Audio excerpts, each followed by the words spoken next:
Hey friends, how's it going? So in this lesson, I'm excited to show you how to play Keep the Wolves Away by Uncle Lucius. So here's my chord sheet I made for this lesson. It's got the lyrics, the strumming pattern, the chord shapes, that little riff you do at the end of the verse, all on one piece of paper. So get it at my website, playsongnotes.com. And this is a good one, I gotta say. So Uncle Lucius is a band I haven't known until very recently. They're out of Austin, Texas, which is where I live. And they're sort of a rootsy mix of rock and country and soul and blues, which is what their website told me. But that's a great way to describe it. I always have a hard time describing music. And more personally, the last couple months I've been at friends' backyards and watching some socially distanced YouTube TV in the background, and we got some.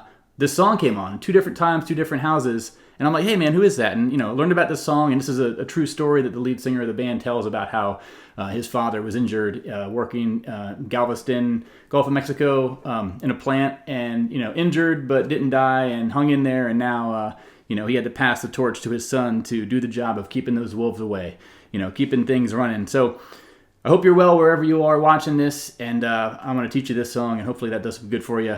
And does some good for all of us, right? Share it with some friends. So again, get the chord sheet. Let's get into the lesson. Capo 2nd fret, right? That's going to help you play along with Uncle Lucius, the album version, right? Playing along with them is a great way to practice. I did that a lot for this song, especially practicing that strumming. So capo 2nd fret, and otherwise, I'm going to show you the chords and the strumming and the progression and everything you need to know. This won't be a long one, so let's get into it. All right, so to learn this song, first up, let's look at the chords we're going to need. So the good news is there's only going to be 4 chords, these 4 chords, for the entire song. Same order for the entire song, intro, verse, everything. Good, right? Now the toughest of these is going to be the B minor. So I have a separate video on learning B minor. You're going to have to bar the 2nd fret, right, on the sort of thinnest 5 strings, second fret all the way down, but you're going to use your ring, pinky, and middle finger to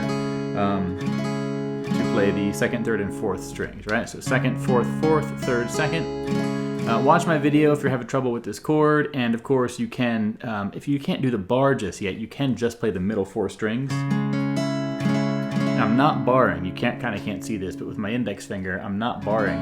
And this is a way to sort of get the main 4 notes, and even if you sort of just lightly touch your index finger into your thinnest string here, it lets you basically strum. Even if you get that thinnest string, it won't make a sound, right? So that's a sort of cheaty way, and don't feel bad. It's a little loophole, shortcut if you want to play B minor and not bar the chords. But if you want to sound like Uncle Lucius, you want to get that bar and get that 2nd fret on the thinnest string, right? Now beyond that, it's pretty straightforward. You'll need a D major chord, okay? You'll need an A chord, and then you'll need a G chord, okay? Now, let me say this about the G chord. If you listen to the intro of the song, where you can hear the guitar super clearly, you don't really hear this note, right? So what I'm guessing they're doing is just when you play the G, it's almost like you just rest your finger on that note, but don't push it down. If you push it down, you get the note, but if you just rest it there, it kind of kills it, right? So then it kind of leaves this with the G. It's just the thickest 5 strings, right? 3rd, 2nd, open, open, open, and then muted top string. Now you can play the full G if you want. It's totally up to you. But with this song, I thought it would be nice to sort of mimic what they're doing. That's why I noted it in my little notes here. So those are the chords you're going to need. That's it for the entire song. And, you'll need to be playing them in that order. So you want to get good at going between them, the B minor to the D, right? Now, for me, the hardest part about this song is going to be going from the G back to the B minor. Okay, because you're going from an open chord to a bar chord, and that's a kind of a big jump there, right? Like you're kind of having to move some fingers. I'm going to talk about this transition though in a second when I talk about strumming, and let's talk about strumming right now. So the strumming you hear in the intro is what you're going to have for this entire song, and it looks just like this. So you basically have each of these chords is being played for 2 measures each, right? Each measure is 4 counts, so we're going to count to 4 twice for each chord, and they go from the B minor to the D to the A to the G. Okay, so if we were to do the strumming without the chord shapes yet, it would sound like this, right? And let me talk about my little hieroglyphics here. There's 3 different symbols. You have the down strum, you have the up strum, and then you have this down arrow with like a line on the bottom. That is denoting that you're only going to pluck the bass note or maybe the bass 1 or 2 strings of whatever chord you're playing. So for example, if we're playing a B minor chord, instead of doing a down strum like that on the down strums with the line at the bottom, you just want to pluck maybe the thickest string or maybe the thickest 2 strings. or maybe the thickest 3, it doesn't really matter. But the idea is you want to sort of brush the bottom strings, and on all the other down strums, you're going to kind of do all the strings, and if anything, on those other down strums, you want to favor those thinner strings, right? What this does is it creates a bit of contrast, a little bit of difference between the sort of bassier down strums, right? I messed that up. Let's do it again. Well, let's just talk about the strumming pattern. The strumming pattern then would be bass down, down, down, up, bass down, down, down, up. 1, 2, 4, 1, 2, 3, and 4, and 1, 2, 3, 4, 1, 2, 3, and 4, and notice how this is going to repeat for every chord, right? So this is a 2-measure strumming pattern, meaning it's going to take place over 8 counts total. And let's go through really slow with these chords, and I'll do it for you. All right, so the B minor. And the D. And the A. To the G. Right? Down.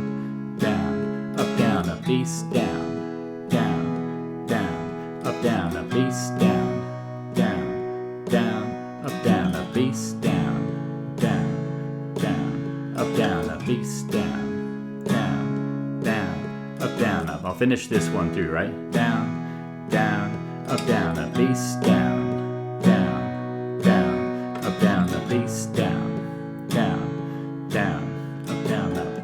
Okay? Now, a couple things here. With that bass note, don't stress yourself out about only hitting the one bass string of the chord. It's okay if you just do a brush of the thicker strings. That's really the point, right? It's just, again, to add that contrast. The other real tip I'll show you here is that when you're transitioning from the G to the B minor, it's kind of a tough transition, right? Because at the end of that G, you're going up, bass, down. You have to go from a up, bass, down, all in consecutive eighth notes. That's tricky, but here's the trick, and this is something you can apply to lots of different songs, is on those final up, down, up on the G strums, in the final 2 strums, it's okay if you sort of just let your G chord, basically start the transition with your hand up here, right? Down, down, down, up. So on that up, down, up, I kind of let the G off, and I was moving to the B minor. And what's going to happen is you might get some of the strings, you know.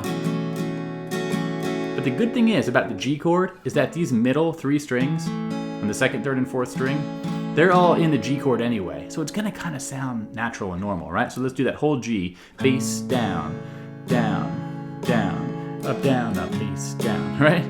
So I'll go between the G and the B minor one more time. Here we go. Ready? Right? So that's one little tip there, is it's okay if you sort of take your chord hand off the fretboard early, off the notes early, to start the transition, even though your strumming is staying constant. Okay? So that's what we're going to need use for the intro, and then for the entire verse as well.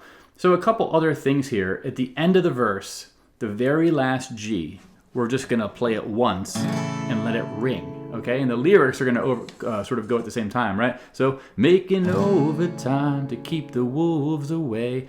And then in my tab here, you see G-riff. And what that means is it's this little arpeggio where you're just going to get your hand in the G shape down here and then just pluck the thinnest 4 strings. And you're going to do 1 every 2 counts, right? 1, 2, 3, 4, 1, 2, 3, 4. Then you kind of commence with the sort of instrumental between the verse, right? So let me do a playthrough of the verse, just the first verse. I'm going to try to do some little singing here and to give you context. And I'll do that little riff at the end. And then I'll do the... And after the verse, you just repeat the intro, and then you add the whistling if you want. I'll do that for context, too, to help you see how it sounds together. All right? So let's do one playthrough of the intro progression, then I'll start the verse, right?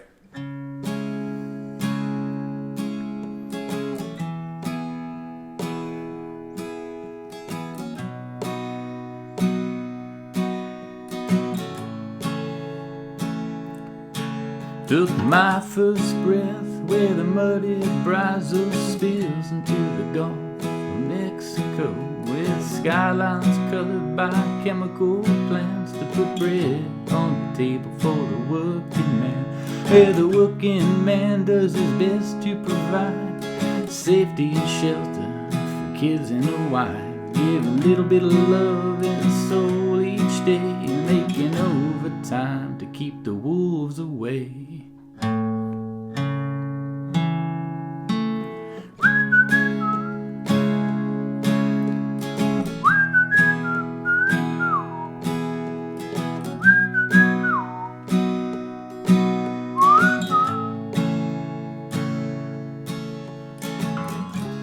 Okay, so that's all you're gonna need for the entire song. You just do that progression, and you're doing it while you're singing, and you do the little G-riff at the end of every verse, and you do the whistling if you want. I'm not gonna teach a solo in this lesson because I haven't learned it yet, but if that's something you want to hear, let me know, because this is a cool song, and that solo would be fun to learn.